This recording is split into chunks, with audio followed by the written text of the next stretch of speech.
Boa noite, queridos. A graça, paz, misericórdia do nosso bom Deus se multipliquem sobre cada um de nós. Privilégio que temos de adorá-lo, de cantar, dizer que não existe nenhum Deus como o nosso Deus. Deus que nos ama, Deus que nos transforma, Deus que nos faz ser como seu Filho Jesus. Quero pedir a você para ter um tempo de oração.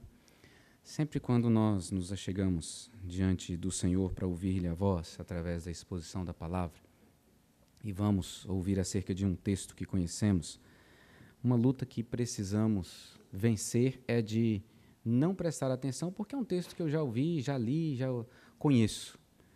E a gente pode achar que Deus não quer mais falar ou não tem nada para falar comigo através desse texto. Eu quero convidar você para orar por você, para que Deus fale ao seu coração, e orar por mim, para que eu fale exatamente aquilo que está na palavra do Senhor, aquilo que Ele preparou para o nosso coração nessa noite, aquilo que é a sua verdade revelada, não aquilo que vem do meu coração, mas aquilo que vem do coração de Deus para nós. Então, por favor, vamos ter esse tempo de oração silenciosa.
Senhor, reconhecemos como teus filhos e filhas que somente o Senhor é dono da nossa vida, é o Senhor do universo, é aquele que nos trouxe nessa noite e quem pode falar ao nosso coração. E é por isso que nós te pedimos, fala conosco aquilo que nós precisamos ouvir, que nossa mente, nosso coração estejam atentos, abertos, prontos a acolher a tua verdade. E assim experimentarmos transformação, encorajamento, renovo espiritual para as nossas almas. Eu peço a Deus tua graça, tua misericórdia sobre a minha vida, pois sou limitado e totalmente dependente do Senhor para compartilhar com os meus irmãos aquilo que o Senhor trouxe ao meu coração e aquilo que o Senhor tem para nós, todos nós, nessa noite. Então, Pai, por tua graça e para a tua glória, que eu seja fiel, que teu Espírito Santo me use como instrumento e o teu nome, Pai, Filho e Espírito Santo, receba glória de cada um de nós. É a nossa oração em nome de Jesus Cristo. Amém. Já está disponível para você que ainda não pegou o nosso plano de leitura bíblica de 2019. Você tem acesso ao nosso plano pelo nosso aplicativo, no boletim digital, mas também nós preparamos para você esse pequeno folder. Aqui você tem na capa o tema da igreja para o ano de 2019, juntos no ensino e na oração, anunciando a salvação. Você tem nas abas orientação de como fazer a leitura, perguntas que você deve fazer enquanto lê, e todo o texto em ordem cronológica, tendo ao fundo o mapa original de Brasília, para que enquanto você estiver lendo e orando, se lembre de interceder pela nossa cidade e de proclamar aquilo que Deus tem falado ao seu coração na sua palavra às pessoas da nossa cidade. Queridos, esse plano foi pensado pelo Conselho da Igreja para que nós cresçamos no conhecimento e na intimidade com o nosso Deus. Já lemos até o capítulo 11 de Gênesis, começamos a ler Jó, vamos terminar Jó e voltarmos para o capítulo 12, porque a nossa leitura é cronológica. Mais importante do que a leitura é a experiência como fruto da leitura do texto lido. A leitura diária é muito importante, você deve ler a Bíblia todos os dias. Mas, queridos, o fruto dessa leitura é mais importante. Nós não lemos a Bíblia como lemos uma notícia no site da UOL ou no G1, ou como lemos uma revista. Nós lemos a Bíblia com a perspectiva de que estamos ouvindo Deus falar comigo. Então, a leitura, ela é importante, eu preciso fazê-la, mas o fruto da leitura é muito mais importante. Porque a ênfase da leitura é para que eu seja transformado, para que aquela palavra reflita em mim a vontade de Deus, para que aquela palavra confronte pecados, para que aquela palavra me mostre o que está errado na minha vida, mostre o que está certo, e eu possa adorar a Deus por isso. Quando você lê, por exemplo, capítulo 8 de Neemias, você vai encontrar Neemias lendo a palavra, o povo ouvindo e vários explicando a palavra para que eles pudessem entender, guardar a palavra na mente e no coração, porque eles não tinham Bíblias como nós temos. Então, aquilo que Deus falava para eles, eles tinham que guardar no coração, na mente, para que continuamente viesse, eles pudessem viver a partir da palavra. Hoje nós temos muito material disponível. Você deve ter várias Bíblias impressas. Você tem a Bíblia no seu celular, no seu tablet, você tem ela disponível no nosso aplicativo, você tem ela no nosso site. Mas, queridos, parece que tem sido em vão, porque tanta disponibilidade nós não conhecemos a palavra de Deus. E se nós não conhecemos a palavra de Deus, somos limitados no conhecimento no Deus da palavra. Então, eu quero te incentivar a ler a Bíblia esse ano. Nós vamos ler a Bíblia inteira. Então, nós temos 4, 5 capítulos por dia. Eu sugiro você dividir nesse período a leitura durante o seu dia, para que você possa ler com calma e ouvir aquilo que Deus tem a falar no seu coração. E talvez a sua pergunta seja, por que essa insistência do conselho da igreja, do pastor, para que a gente leia a Bíblia? E eu vou responder com uma pergunta. Como é que você interpreta o mundo à sua volta? Como é que você vê o mundo onde você vive? Qual a visão que você tem da sua existência nesse mundo? Cosmovisão diz respeito ao que está no mais profundo do nosso coração e que determina como eu enxergo o mundo e como eu devo viver nesse mundo. A cosmovisão é o conjunto de conhecimentos que traz para mim condições de interpretar o mundo à minha volta e responder a isso que eu interpretei em como eu vou viver. E o plano de Deus é que a nossa visão de mundo, a nossa cosmovisão, seja formada pelo ensino da palavra. Se você não conhece a palavra, meu irmão, minha irmã, você que está me ouvindo, você não sabe viver nesse mundo como Deus preparou para você viver. A teologia reformada entende que a estrutura da história da humanidade, ela está pautada em 4 pilares que nos conduz a enxergar o mundo a partir da vontade de Deus. São eles: criação, queda, redenção e consumação. Nos próximos domingos nós vamos refletir sobre cada um deles. Hoje, sobre criação, depois queda, redenção e consumação. Aliado a isso, domingo pela manhã nós estamos conhecendo quem é o nosso Deus. Hoje pela manhã refletimos sobre a Trindade e a divindade das 3 pessoas desse Deus trino.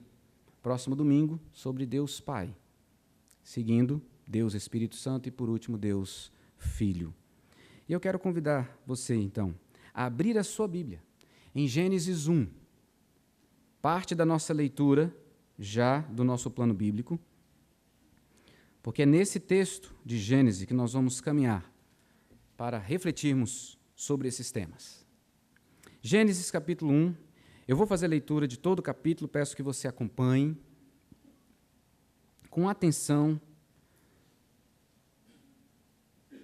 E quando eu digo atenção, é não pensando em outras coisas, mas naquilo que a Bíblia está trazendo para você, porque nós vamos refletir em todo esse texto.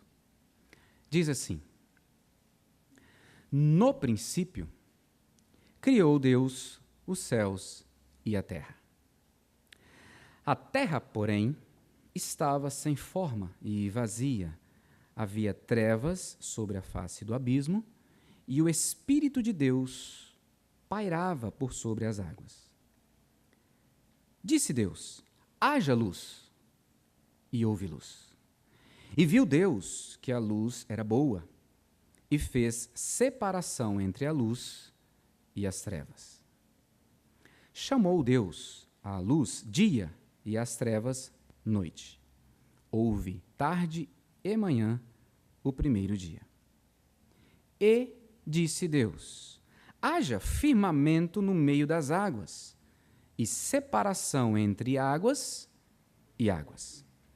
Fez, pois, Deus o firmamento, e separação entre as águas debaixo do firmamento, e as águas sobre o firmamento. E assim se fez. E chamou Deus ao firmamento céus. Houve tarde e manhã o segundo dia. Disse também Deus: ajuntem-se as águas debaixo dos céus num só lugar, e apareça a porção seca. E assim se fez. À porção seca chamou Deus terra, e ao ajuntamento das águas, mares. E viu Deus que isso era bom. E disse: produza a terra relva, ervas que deem semente, e árvores frutíferas que deem fruto segundo a sua espécie, cuja semente esteja nele, sobre a terra. E assim se fez. A terra, pois, produziu relva, ervas que davam semente segundo a sua espécie, e árvores que davam fruto, cuja semente estava nele, conforme a sua espécie. E viu Deus que isso era bom. Houve tarde e manhã o terceiro dia. Disse também Deus: haja luzeiros no firmamento dos céus, para fazerem separação entre o dia e a noite. E sejam eles para sinais, para estações, para dias e anos. E sejam para luzeiros no firmamento dos céus, para alumiar a terra. E assim se fez. Fez Deus os dois grandes luzeiros, o maior para governar o dia, e o menor para governar a noite, e fez também as estrelas. E os colocou no firmamento dos céus para alumiarem a terra, para governarem o dia e a noite, e fazerem separação entre a luz e as trevas. E viu Deus que isso era bom. Houve tarde e manhã, o quarto dia.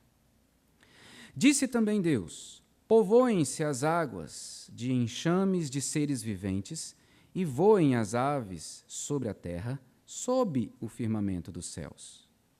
Criou, pois, Deus os grandes animais marinhos e todos os seres viventes que rastejam, os quais povoavam as águas, segundo as suas espécies, e todas as aves, segundo as suas espécies.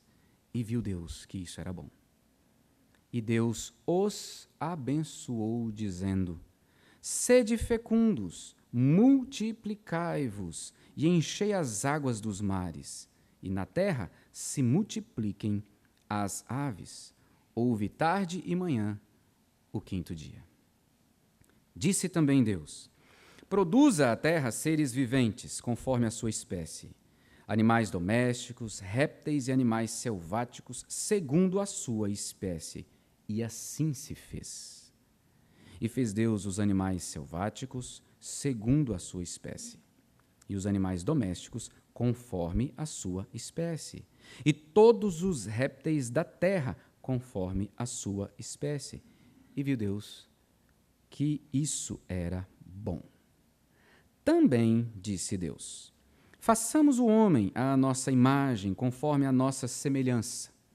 Tenha ele domínio sobre os peixes do mar, sobre as aves dos céus, sobre os animais domésticos, sobre toda a terra e sobre todos os répteis que rastejam pela terra.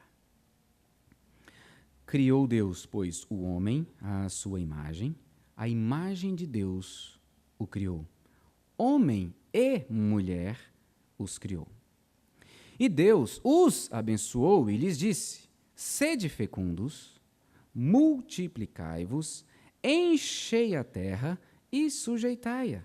Dominai sobre os peixes do mar, sobre as aves dos céus e sobre todo animal que rasteja pela terra. E disse Deus ainda: eis que vos tenho dado todas as ervas que dão semente e se acham na superfície de toda a terra, e todas as árvores em que há fruto que dê semente. Isso vos será para mantimento. E a todos os animais da terra, e a todas as aves dos céus, e a todos os répteis da terra em que há fôlego de vida, toda erva verde lhes será para mantimento. E assim se fez. Viu Deus tudo quanto fizera, e eis que era muito bom. Houve tarde e manhã, o sexto dia. Assim, pois, foram acabados os céus e a terra, e todo o seu exército. E havendo Deus terminado no dia sétimo a sua obra, que fizera, descansou nesse dia de toda a sua obra que tinha feito. E abençoou Deus o dia sétimo e o santificou, porque nele descansou de toda a obra que, como Criador, fizera. Deixe a sua Bíblia aberta nesse capítulo 1 de Gênesis. Queridos, o livro de Gênesis prepara o alicerce para todos os eventos e doutrinas das Escrituras Sagradas. É do livro de Gênesis o fundamento que nós nos apoiamos para compreendermos a Escritura Sagrada, toda a revelação de Deus. Tudo que nós lemos em Gênesis e aprendemos em Gênesis nos prepara para conhecer todo o restante da revelação divina. Quem é Deus? O que é a criação? Quem é você? Quem é o ser humano? Qual o plano do Criador para a sua vida? Tudo isso a gente compreende a partir do entendimento do livro de Gênesis. É impossível saber para onde estamos indo, o que devemos fazer com a nossa vida, se nós não entendemos Deus, não entendemos o universo criado e a nossa relação com o Criador. Gênesis significa origem, princípio. E encontramos aqui o início de tudo, do universo, da terra, do ser humano, do mal, do pecado, traição, engano, inveja, morte, mas também promessa de restauração. Tudo em Gênesis. Assim, com essa mensagem nessa noite, eu convido você a refletir sobre a criação do mundo, esse primeiro pilar da nossa visão que devemos ter da criação e do mundo em que nós vivemos, para que isso te ajude a viver de acordo com a vontade de Deus. Conhecer Deus e a vontade dele para a sua vida. E algumas informações preliminares aqui para você não ficar pensando sobre isso enquanto nós estivermos expondo o texto. Primeiro, a Bíblia não está interessada em provar a existência de Deus. Você não vai encontrar aqui uma intenção de provar que Deus existe. Mas veja bem o que Paulo, escrevendo aos Romanos, nos diz. Porquanto, o que de Deus se pode conhecer é manifesto entre eles, os homens, porque Deus lhes manifestou.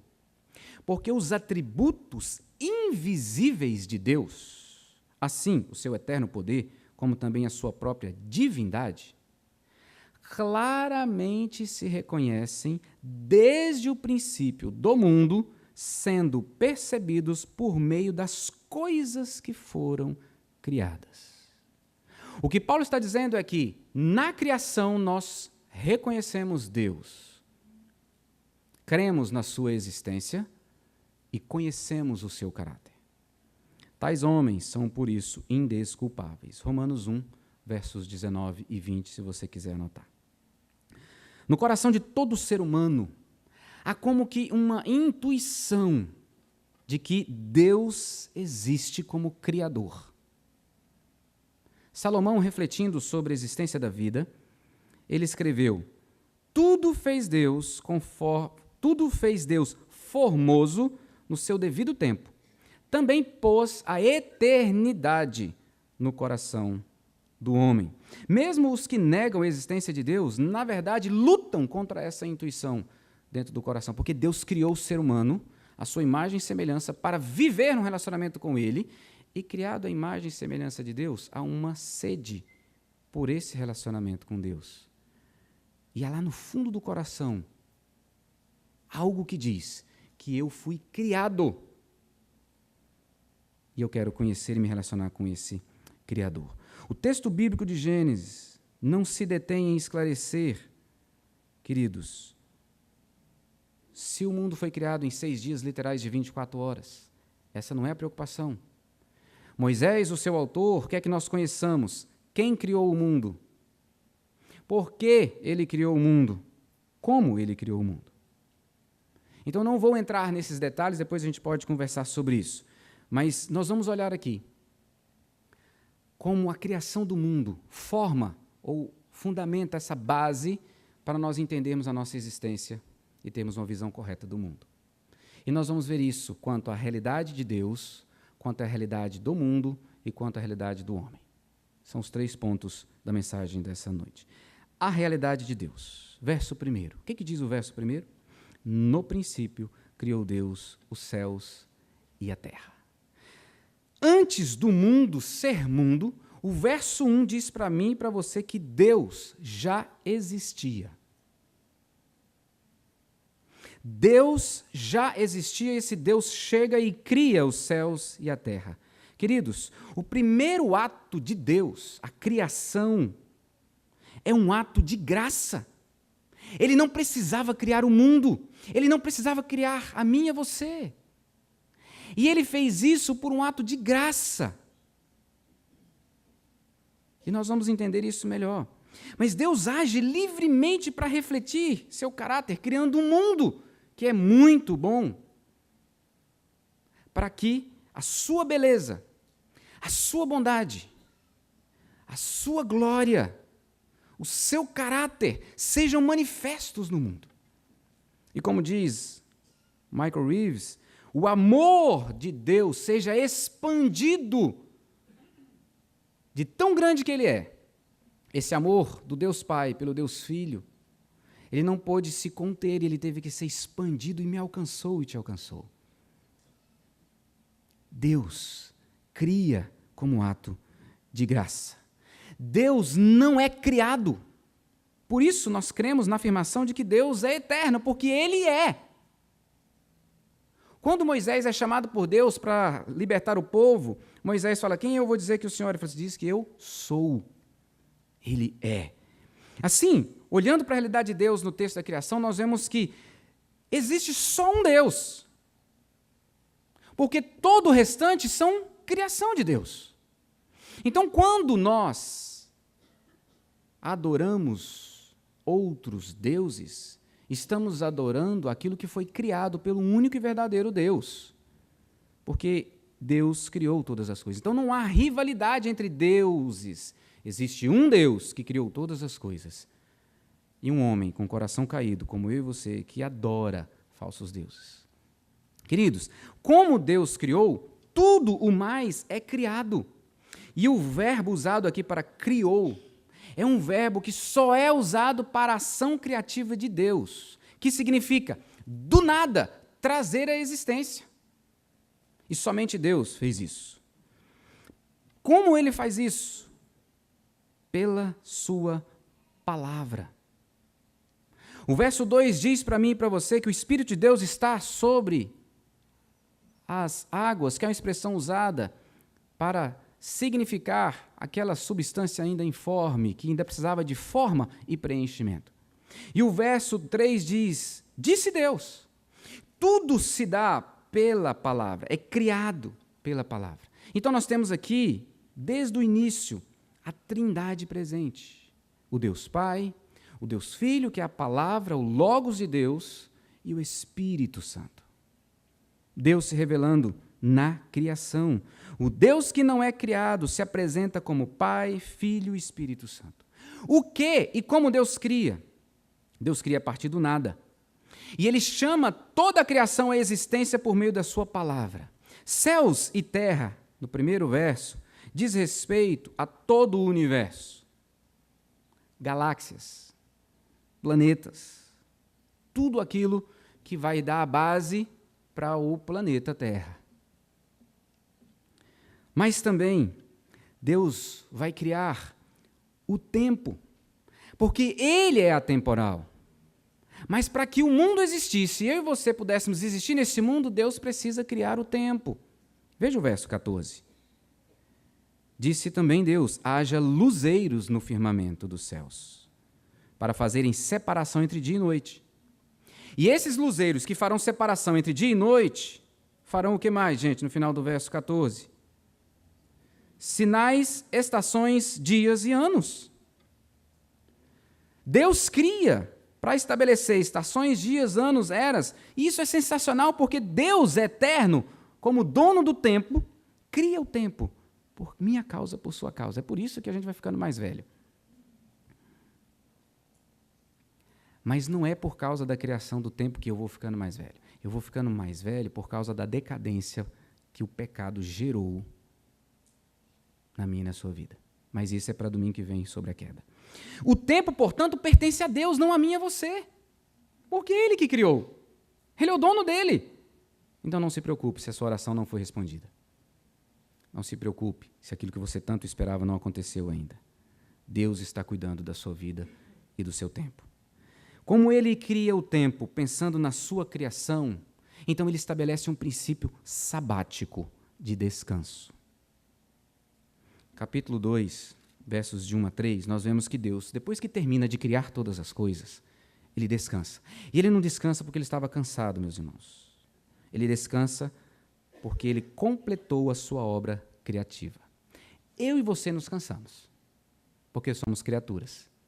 Ele não. A criação é finita. A criação é limitada. A criação depende totalmente de Deus, mas é criada, sustentada, amada por esse Deus que criou. Sim, somos totalmente dependentes como criação. E se somos dependentes como criação, nós dependemos da própria existência divina. Todo o universo é sustentado por Deus. Sem o sustento de Deus, nada existiria. Vocês estão entendendo? Deus é autoexistente. Ele existe. E tudo que Ele cria depende da existência dEle. E isso é sensacional. Porque é um Deus que continua agindo na minha e na sua vida. Olha só o que Paulo escreve sobre isso, como ele entendeu. Atos 17, 25. A partir do verso 25. Falando sobre Deus. Não é servido por mãos humanas, como se de alguma coisa precisasse. Pois Ele mesmo é quem a todos dá vida, respiração e tudo mais. Verso 26. De um só fez toda a raça humana, para habitar sobre toda a face da terra, havendo fixado os tempos previamente estabelecidos e os limites da sua habitação, para buscarem a Deus, se porventura, tateando-o, possam achar, bem que não está longe de cada um de nós. Olha o que diz o verso 28. Nele, pois nele vivemos e nos movemos e existimos, como alguns dos vossos poetas têm dito, porque dele também somos geração. Aquele que cria é quem também providencia a nossa permanente existência. E veja comigo os versos 29 e 30 do capítulo 1. Deus está dando para o homem, dizendo para o homem e para todos os animais criados que Ele providenciará o mantimento para a existência deles. Tudo o que eles precisam. E a harmonia presente aqui, porque eles vão se alimentar de erva verde. Você já pensou num leão comendo grama, capim? Inconcebível para mim e para você. Mas era assim na criação original. Na harmonia de um Deus que faz tudo para a sua glória. Então Deus está se revelando naquilo que Ele criou. E eu queria que você acompanhasse isso. Olhar para a criação de todas as coisas aqui é ver a criatividade, a bondade, a graça, o poder de Deus. Queridos, tudo sendo criado por Deus, nada existe fora dele, nada se originou fora de Deus. Portanto, nada tem origem independente de Deus. Toda a complexidade de todo ser criado, de cada criação divina, prova que foi criado por Ele, que está acima de todas as coisas. Logo, não há espaço para você crer que o mal tenha sido criado por Deus. Porque Deus cria todas as coisas e diz que era muito bom. Então, como é que eu entendo o mal? O mal é mais fácil você entender da seguinte maneira. Uma doença só existe se existe um corpo para ela crescer e gerar enfermidade. Se não existe um corpo, não existe doença. O ferrugem só existe porque existe o ferro para corroer. Se não existe o ferro para corroer, não existe ferrugem. O mal só existe porque o homem abandonou Deus. O bem, a perfeição. O mal não tem existência em si mesmo, mas é a privação, a corrupção do bem. E aqui nós estamos diante de um Deus que é digno de ser adorado. Quando você olha para um Deus que cria todas as coisas pensando em mim e em você, como não adorar esse Deus? Queridos, como não se dobrar diante de tamanha beleza, grandeza, majestade? Tudo foi criado por Deus, revelando a sua glória, quem Ele é, o seu caráter. E a gente poderia mergulhar aqui muito mais no texto, mas eu vou parar por aqui sobre a realidade de Deus. Ao contemplar quem Deus é, a partir do que Ele criou, nós nos quebramos diante dEle, nos dobramos em adoração, porque olhamos para um Deus que é perfeito,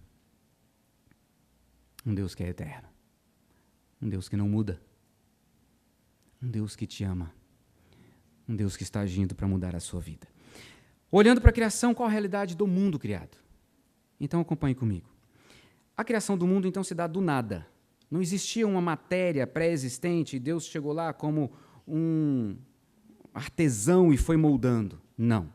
O verso 1 do capítulo 1 diz que ele criou Deus céus e terra. E essa terra que ele criou estava sem forma e vazia. Ele precisava dar forma e precisava preencher.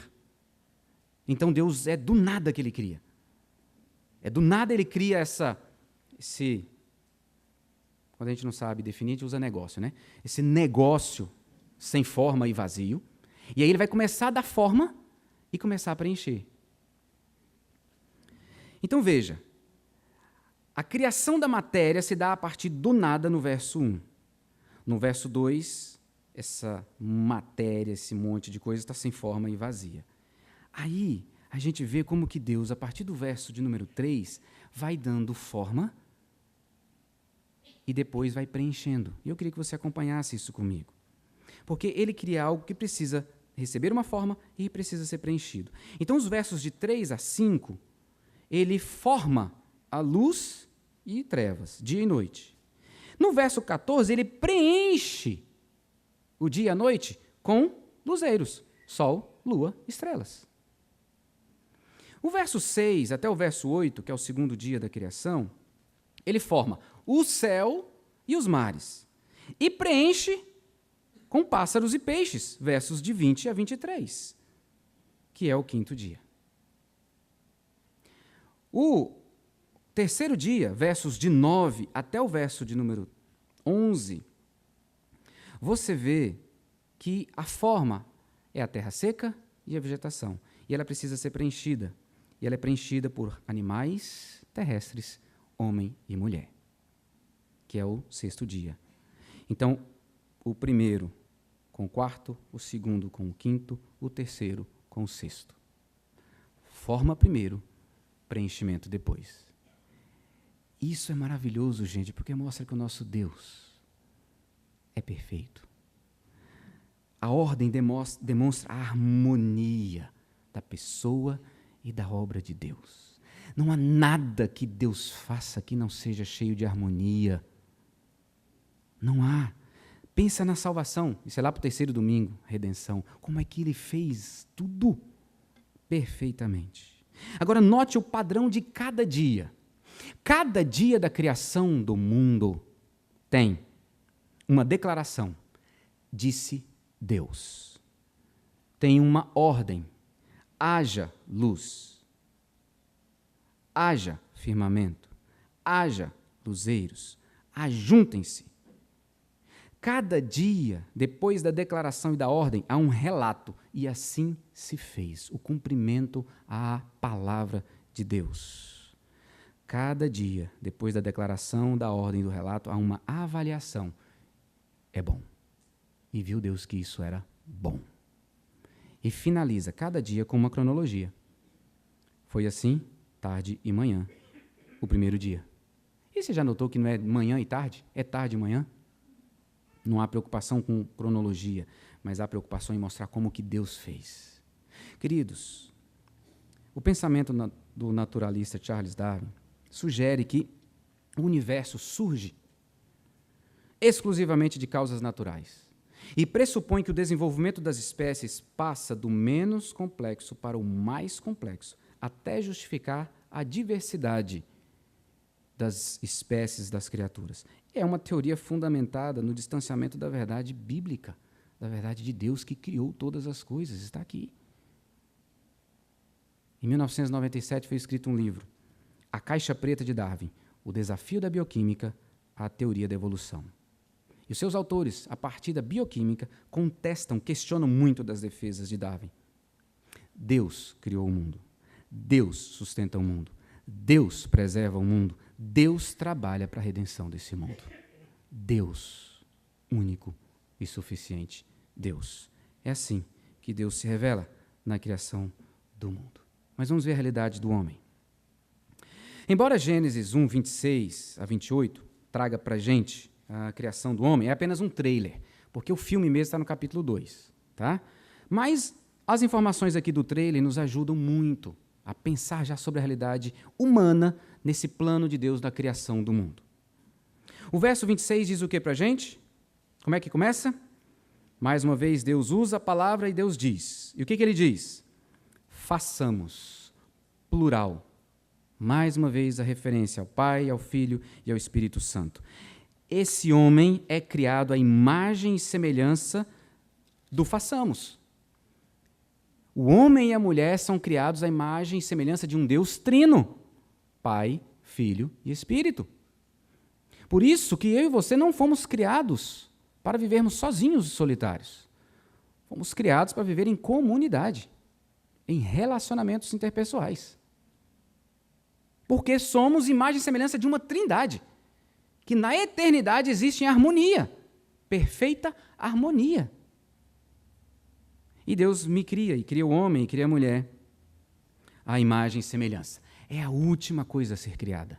É a coroa da criação. Por quê? Porque recebe as características do próprio Criador.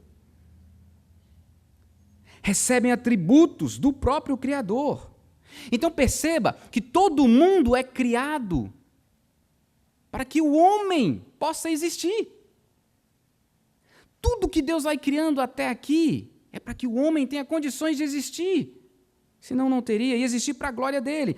Então esse homem criado à imagem e semelhança de Deus é racional, é inteligente, possui moral, criatividade, sensibilidade estética, consciência de si mesmo, sabe quem é. Possui natureza espiritual, porque Deus é espírito. Então o homem é criado não apenas como carne, mas também como a natureza espiritual. Possui dignidade especial, porque é totalmente diferente de todas as outras criaturas. Deus te criou assim, você que me ouve, meu irmão, minha irmã. Como a vida humana, então, pode ser tão menosprezada por nós? Como a vida humana pode ter menos valor que a de muitos animais? Como que as pessoas podem dar mais valor a animais do que a gente que foi criada à imagem e semelhança de Deus? Como que nós podemos amar mais animais do que gente? Criados como homem e mulher, Deus ensina que os dois devem viver para Deus e depois um para o outro.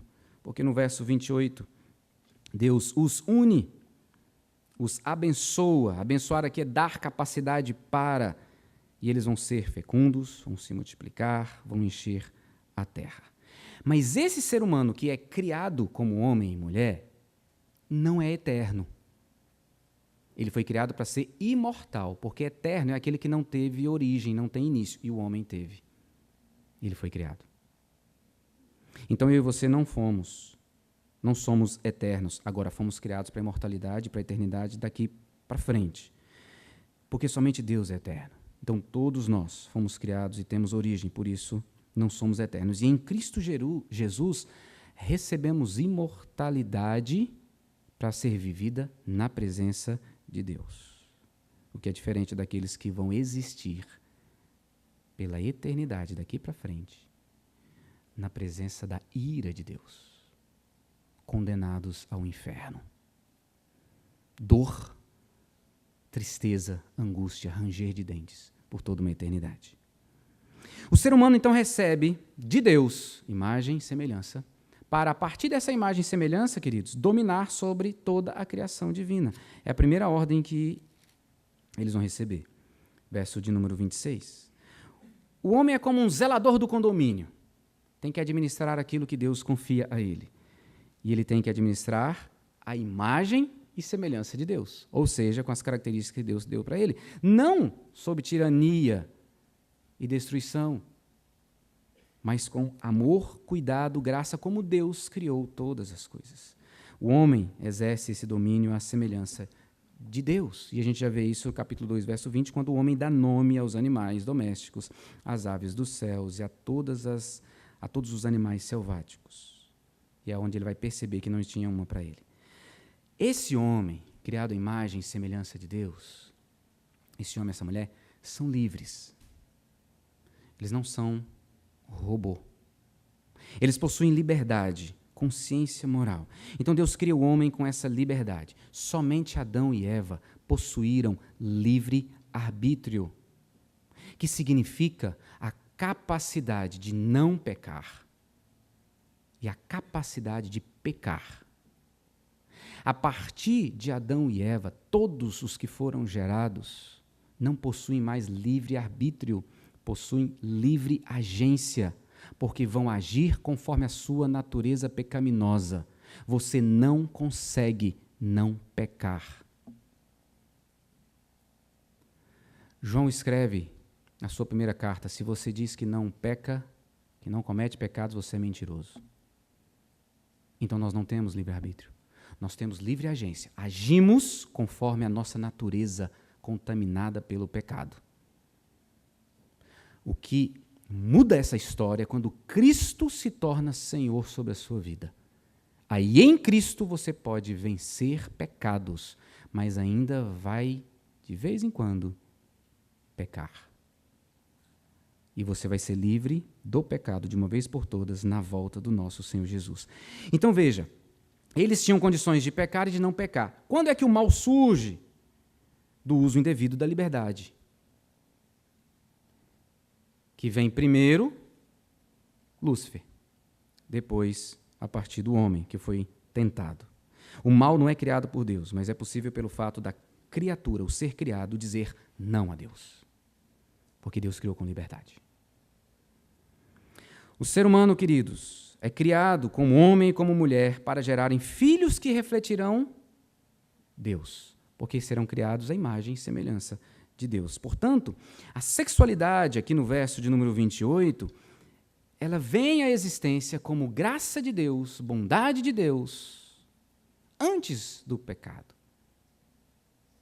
Sexualidade, sexo, não é fonte de pecado ou mal quando foi criado, mas o diabo distorceu, e com o pecado, então, tudo se desestrutura, e hoje nós vemos, sim, que a sexualidade é fonte de mal. Deus criou homem e mulher para relacionar-se sexualmente entre homem e mulher. Não é entre homem e homem, nem entre mulher e mulher. E perceba a sequência dos verbos no verso de número 24 do capítulo 2. Por isso, depois do que ele escreveu anteriormente, deixa o homem pai e mãe. É aquele momento em que o homem entende que já amadureceu e precisa constituir sua própria família. Se une à sua mulher. Ele encontra aquela que será sua companheira pelo resto da sua vida. Se une a ela, tornando-se os dois uma só carne. E o verbo aqui é união de corpos, ato sexual. É apenas no contexto do casamento que deve acontecer o ato sexual entre um homem e uma mulher. Não é antes e nem com outra pessoa que não seja o cônjuge. Isso tudo está na criação e reflete o caráter santo do nosso Deus, perfeito do nosso Deus. Por último, toda a humanidade criada é uma só família. Todos nós descendemos de Adão e Eva. Portanto, queridos, todos somos fraternalmente unidos pela origem do mesmo Criador. Todos somos descendentes do mesmo casal. Todos somos irmãos, uma só família. Aí eu preciso citar de novo a teoria naturalista de Charles Darwin. Por quê? O entendimento dessa teoria é de que alguns são mais dignos do que outros. Isso deu origem, ou subsidiou, ou influenciou muito a origem do racismo, seja de que ordem for. Então, o judeu é inferior, a gente pode matar judeu. O negro é inferior, a gente pode matar negro. O pobre é inferior, a gente pode matar pobre. Queridos, hoje muitos entendem que a dignidade humana está relacionada diretamente com o que ela tem, com seu poder financeiro ou potencial. E isso tem justificado muita maldade e exploração àqueles que são inferiores. E como? Se nós somos uma só família. Agora há um detalhe importante aqui, porque você já deve ter ouvido assim, nós somos todos filhos de Deus. Sim. Todos filhos de Deus em Adão. Ou seja, Adão pecou, nós descendemos de Deus, nós descendemos de Adão já em queda, como pecador, então somos todos nós pecadores. Então somos filhos de Deus em Adão, todos nós. Agora, quando uma pessoa crê em Jesus Cristo como seu Senhor e Salvador, e entrega a sua vida e não vive mais como escravo do pecado, ele se torna filho de Deus em Cristo. E aí faz toda a diferença. Todos nós somos irmãos, mas temos os irmãos que somos os irmãos em Cristo, que vamos reinar eternamente na família da fé. Os irmãos nossos de Deus em Adão não estarão conosco. Então eu preciso contar para esses meus irmãos que eles precisam ser irmãos meus em Cristo.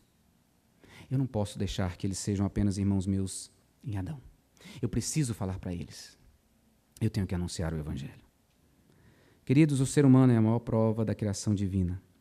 E como criação dele, a imagem e semelhança dele, vivemos como sua voz no mundo, anunciando quem ele é. Vimos as três realidades. E eu concluo dizendo: a criação apresenta a realidade de um Deus que cria todas as coisas para mostrar ao mundo quem ele é, a sua glória.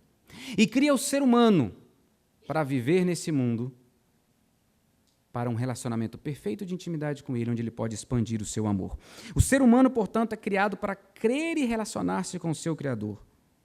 E se não viver assim, vai buscar adorar qualquer outra coisa. E você pode estar pensando agora em como você era um cego adorador de um monte de coisa antes de crer em Cristo. O ser humano se relaciona com Deus e sua palavra não fundamentado apenas no coração, mas a razão. E é por isso que há um texto explícito para mim e para você, para a gente pensar, para a gente raciocinar, observar, analisar, julgar. Mas é óbvio que a fé em Deus, o que Ele criou e sustenta pela sua palavra, continua sendo a maneira de abordar as questões da vida. É razão e fé. Nós dependemos totalmente daquele que é soberano e que nos criou. Para Ele, para a glória dEle. É daqui que a gente parte para entender a nossa visão de mundo. Quanto mais você reconhecer isso o tempo todo, mais você vai se inclinar em gratidão, em lealdade, em adoração. Porque esse Deus não precisava de você. Ele te criou e te enche de bênçãos porque Ele te ama. O problema é que o pecado entrou no mundo e o homem se rebela contra Deus e quer viver por conta própria. O mundo criado, bom, perfeito, em harmonia, já não vai existir mais. O homem criado à imagem e semelhança de Deus para viver em harmonia, num relacionamento perfeito com Ele, já não quer saber de Deus. A criação que vivia harmoniosamente vive agora um caos. E é o que a gente vê com as notícias que temos, como está acontecendo, por exemplo, agora no Ceará. No próximo domingo a gente vai ver sobre a queda. Como é que o pecado colocou tudo o que Deus criou, inclusive eu e você, no cativeiro da morte e da decadência. E só depois a gente vai ver como é que Deus muda essa história. Meu irmão, minha irmã, você que me ouve, o desejo por esse mundo perfeito, que tanto eu e você almejamos, um Brasil perfeitinho, isso não vai acontecer. Aqui não. Mas nós devemos lutar, trabalhar, interceder para que experimentemos o mais próximo disso aqui.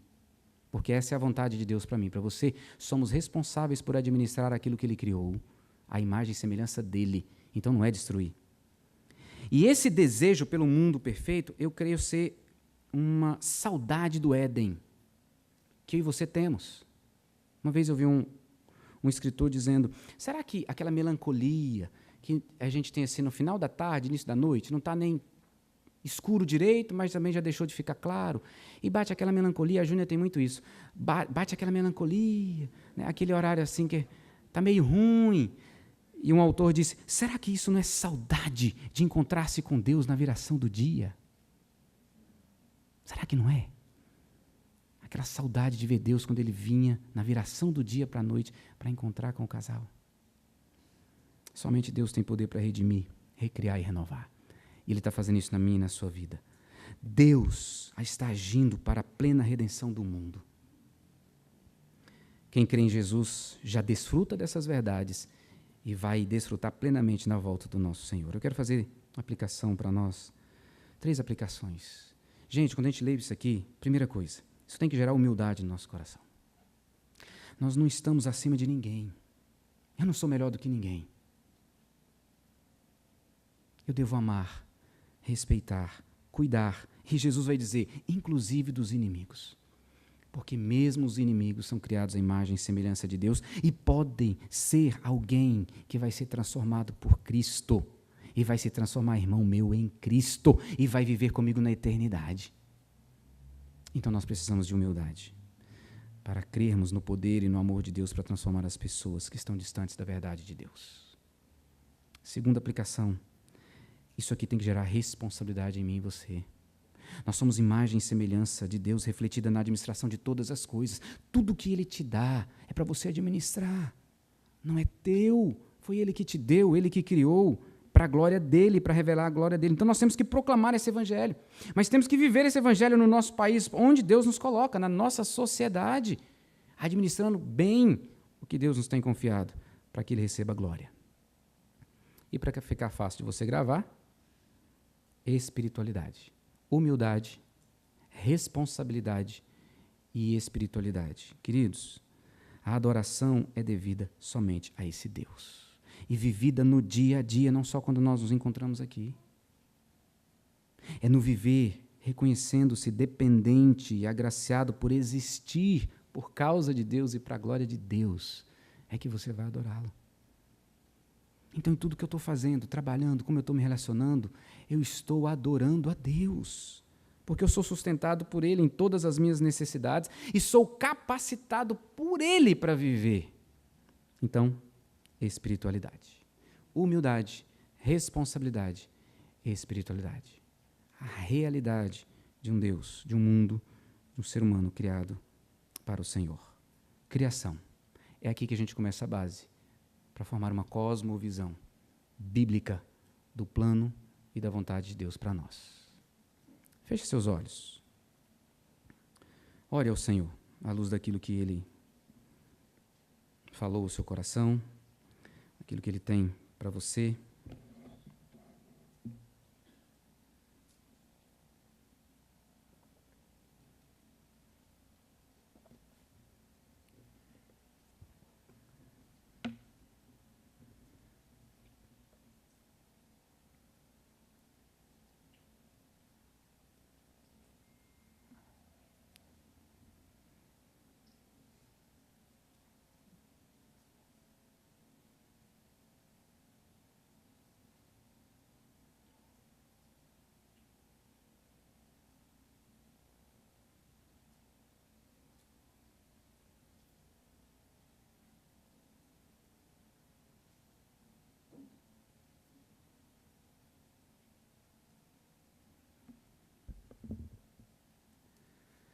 Senhor Deus, Todo-Poderoso, Criador de todas as coisas, aqui estamos nós, criados à sua imagem e semelhança.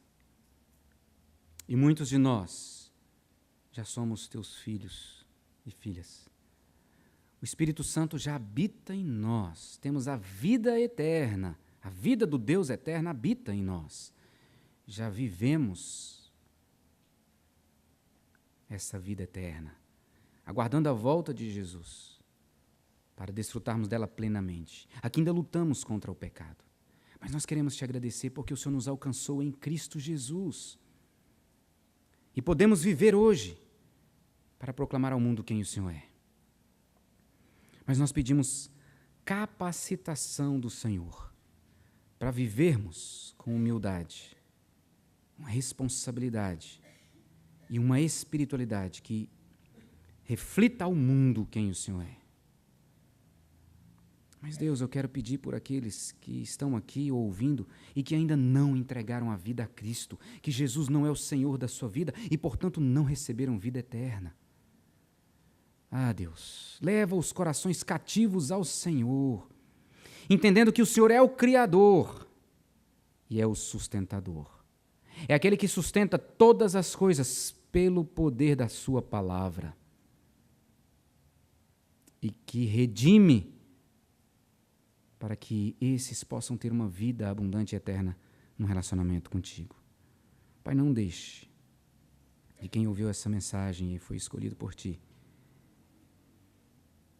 abandone essa verdade, mas se entregue a essa verdade e viva nesse mundo com significado a partir da criação do mundo e de todas as coisas como o Senhor fez. Esse é o dia que o Senhor fez para nós. Por isso nós nos alegramos e nos regozijamos nele. O mundo existe para que nós possamos existir e nós existimos para que o Senhor receba glória. E essa é a nossa oração. Em nome de Jesus. Amém.